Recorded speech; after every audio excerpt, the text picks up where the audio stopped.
हाँ जी, नमस्ते जी। मैं पीबीएम हॉस्पिटल में नर्सिंग स्टाफ कुछ आपके साथ कोविड के रिगार्डिंग बातें शेयर करना चाहता हूँ। कोविड के रिगार्डिंग अपन कुछ डिस्कस करना चाहते हैं, तो उसके रिगार्डिंग मैं आपसे कुछ बातें बताना चाहता हूँ। नंबर 1, जिस तरीके से कोविड आजकल गाँव में, ढाणियों में, कस्बों में फैल रहा है, वो बहुत ज़्यादा चिंता की बात है।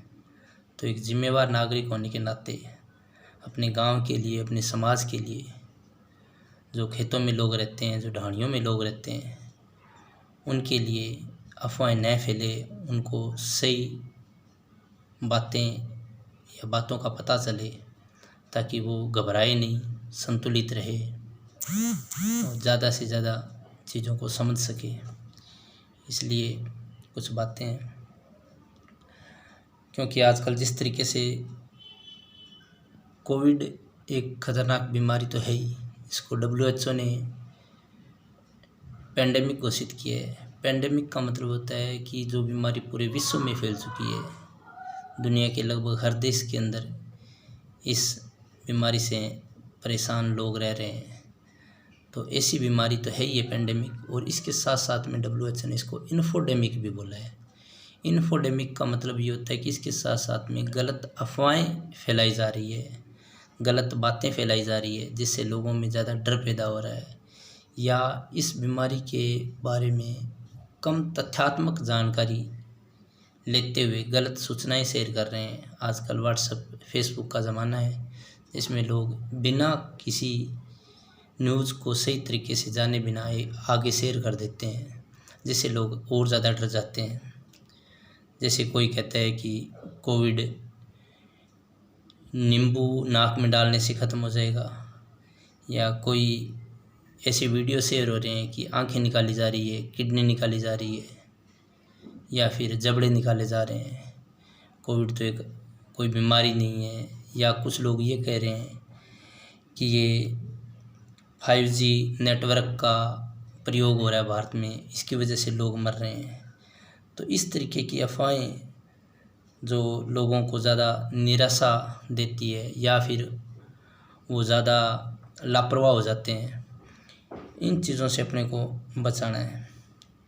तो जो गांव के लोग हैं, जो पढ़े लिखे नहीं हैं, जो सिटी में या जो वेल एजुकेटेड लोग हैं, वो तो न्यूज़ के माध्यम से या पेपर के माध्यम से, या उनके परिवार में अच्छे डॉक्टर होते हैं जो उनको सही चीज़ें बता देते हैं। पर जो गांव में, ढाणियों में जो लोग रहते हैं, उनको ज़्यादा समस्या है।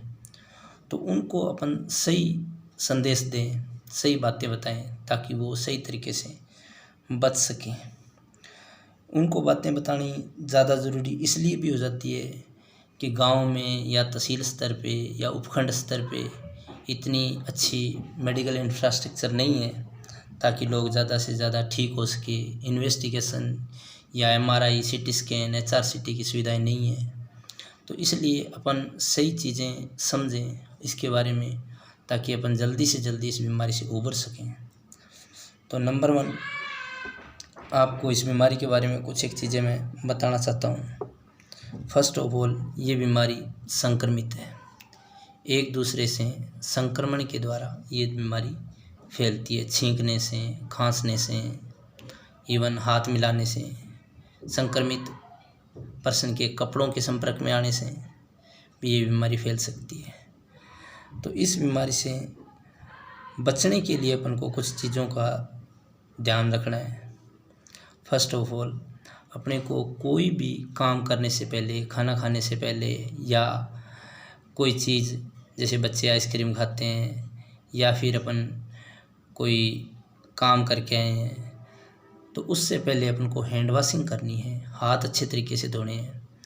हाथ अच्छे तरीके से धोने का भी एक तरीका है, मैं आपको उसका एक डेमो दे देता हूँ, और आप उसी तरीके से अपने घर में, अपने परिवार में, अपने बच्चों को सिखाएं कि हाथ इस तरीके से धोएं, ताकि अपन इस बीमारी से ज़्यादा बच सकें, ताकि ये इस बीमारी का संक्रमण अपने मुंह के या नाक के या आँख के संपर्क में न आए। तो अपने को किस तरीके से हाथ धोना है, जैसे अपन पहले साबुन हाथ में ले लेते हैं, उसके बाद में अपने को हाथ इस तरीके से रगड़ना है, अच्छे तरीके से जाग या फोम बन जाए, उसके बाद में अच्छे तरीके से इस तरीके से रगड़ते रहना है। कुछ देर रगड़ने के बाद में अपने को ये हाथ इसके पीछे लेके जाना है, इस तरीके से रगड़ना है, इस तरीके से रगड़ते रहना है। ये फ्रिक्शन अच्छा खासा होना चाहिए, इस तरीके से रगड़ना है अपने को। फिर इस तरीके से रगड़ना है ताकि ये पीछे का जो हथेली के पीछे का पोर्शन है वो अच्छे तरीके से साफ़ हो जाए। उसके बाद में आपको इस तरीके से रगड़ना है, इस तरीके से अच्छे तरीके से इंटरडिजिटेट भी रगड़ना है ताकि ये फिंगर के बीच का पोर्शन है वो अच्छे तरीके से साफ़ हो जाए, ठीक है। और उसके बाद में अपने को इस तरीके से, ये स्टेप आप अच्छे तरीके से ज़रूर देखें ताकि इसी तरीके से अपने बच्चों को, बुज़ुर्गों को, परिवार के महिलाओं को, ठीक है, जो इस तरीके से स्टेप सीख जाते हैं वो दूसरों को सिखाएं, ठीक है। इस तरीके से हाथों को रगड़ना है, ठीक है। उसके बाद में अपने को थंब को इस तरीके से क्लीन करना है अच्छे तरीके से, ठीक है। उसके बाद में अपने को इस तरीके से हाथों को साफ़ करना है, ठीक है। इस तरीके से हाथों साफ़ करने के बाद में पानी से इसको क्लीन कर लेना है। कोशिश करें हैंड वॉश करने के बाद में किसी भी चीज़ को टच नहीं करें। सीधा आप खाना खाने जा रहे हो तो खाना खाएं, ठीक है। ज़्यादा से ज़्यादा नाक, कान या आँखों को टच करने से बचें, ठीक है, ताकि ये इन्फेक्शन आगे न फैले। उसके बाद में अगर अपने परिवार में किसी को ये इन्फेक्शन है, ठीक है, या कोई पॉजिटिव है या ऐसे कोई लक्षण दिखाई दे रहे हैं, कोई ज़रूरी नहीं है कि जो आज RT-PCR पॉजिटिव आ रहे हैं उन्हीं में कोविड हो। जिनमें भी किसी भी तरीके के कोई लक्षण आ रहे हैं वो अपने आप को होम आइसोलेट कर लें, घर में, रूम में, ठीक है, अलग अपने रूम में रहने लग जाएं। रूम को बंद रखें, खिड़कियां आप खुली रख सकते हो, हवादार कमरे में रहें। जो भी आपको दवाइयाँ वगैरह चाहिए, जो उसके रिगार्डिंग आपको डॉक्टर ने दवाइयाँ बताई है वो आप अपने रूम में रख लें ताकि अपन और बाकी जो लोग हैं, घर के सदस्य हैं, उनको बचा लें। इस कोविड से ज़्यादा परेशानियां उन बच्चों को या उन महिलाओं को या उन बुज़ुर्गों को है जिनके पहले से कोई न कोई बीमारी है। ये तो जो पहले वाली लहर थी या पहले वाली वेव थी उसके अंदर ऐसा देखा गया था, पर जो अभी की जो वेव है, जो दूसरी वेव है, उसके अंदर किसी भी तरीके के युवा लोग भी सफ़र हो रहे हैं। हम हॉस्पिटल में देख रहे हैं आजकल जो जवान लड़के हैं, जो 30 साल के हैं, 40 साल के हैं, जो यंग हैं, जिनको किसी भी तरीके की कोई बीमारी नहीं है, उनमें भी ऐसे सिम्टम आ रहे हैं कि वो सीवियर स्टेज में जा रहे हैं। 1 या 2 दिन के बाद में उनकी डेथ भी हो रही है, उनका सिचुएशन मेंटेन नहीं हो रहा है। तो आपको या आपके परिवार में या किसी भी सदस्य में ऐसे लक्षण दिखाई देते हैं कि बुखार है, खांसी है, गले में खराश है या आपको सांस लेने में दिक्कत है, तो आप ज़रूर संपर्क करें डॉक्टर से।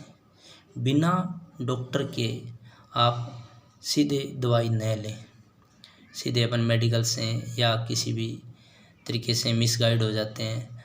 तो मेरे गांव के लोगों के लिए या ढाणी में जो रह रहे हैं उनके लिए संदेश है कि आप बिना मेडिकल एडवाइस के किसी भी तरीके की मेडिसिन लेने से बचें, क्योंकि जब अपन मेडिकल से या किसी भी तरीके से मेडिसिन ले लेते हैं 1-2 दिन में आराम आ जाता है, थोड़ा आराम आ जाता है, पर कंप्लीट ट्रीटमेंट नहीं होने से वापस इस बीमारी के होने के चांस बढ़ जाते हैं।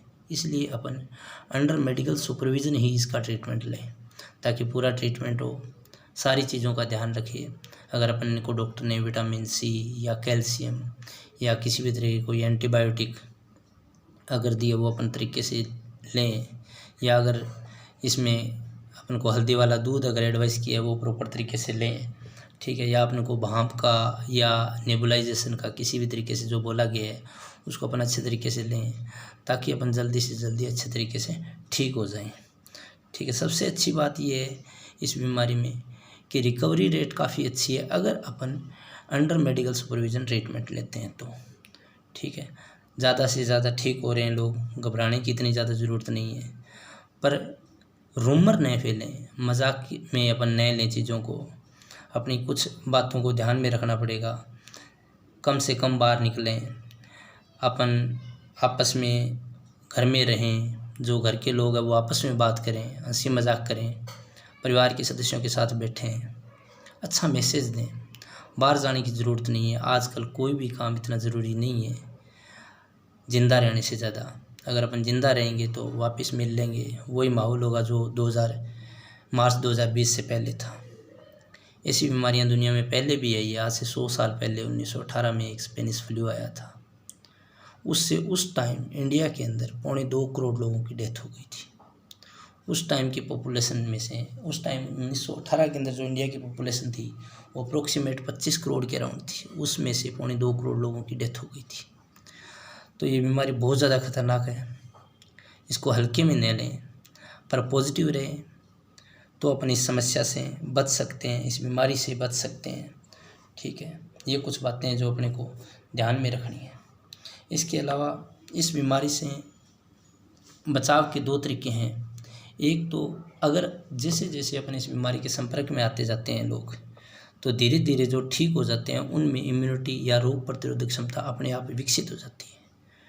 ऐसे अगर मान के चलो गाँव में से बहुत सारे लोग ऐसे संपर्क में आ जाते हैं, तो उनमें से जो लोग संपर्क में आए हैं वो अपने आप उस बीमारी के खिलाफ रोग प्रतिरोधक क्षमता विकसित कर लेते हैं, जिसको अपन मेडिकल टर्म में हर्ड इम्यूनिटी बोलते हैं।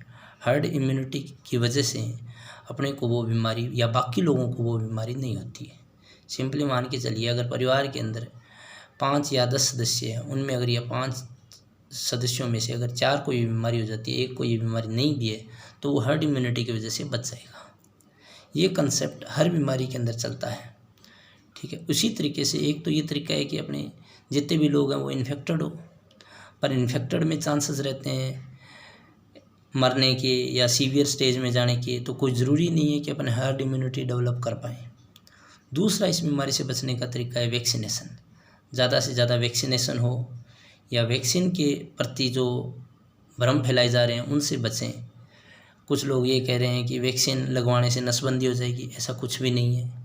कुछ महिलाओं में इस तरीके का भ्रम पैदा किया जा रहा है कि उनमें बच्चे पैदा करने की क्षमताएं कम हो जाएगी, उनके मेंस्ट्रुएशन साइकिल डिस्टर्ब हो जाएंगे, उनका वज़न कम हो जाएगा, वो अपने बच्चों को बाद में जो बच्चे पैदा होंगे उनमें विकलांगता आ जाएगी। ऐसा कुछ भी नहीं है। इस तरीके की झूठी अफवाहें न फैलाएं और नहीं फैलने दें। अगर इस तरीके का कोई मैसेज आपके पास आता है, जैसे किसी की आँख निकाली जा रही है या कोई जबड़े निकाले जा रहे हैं, ये सारी की सारी कोरी अफवाहें हैं।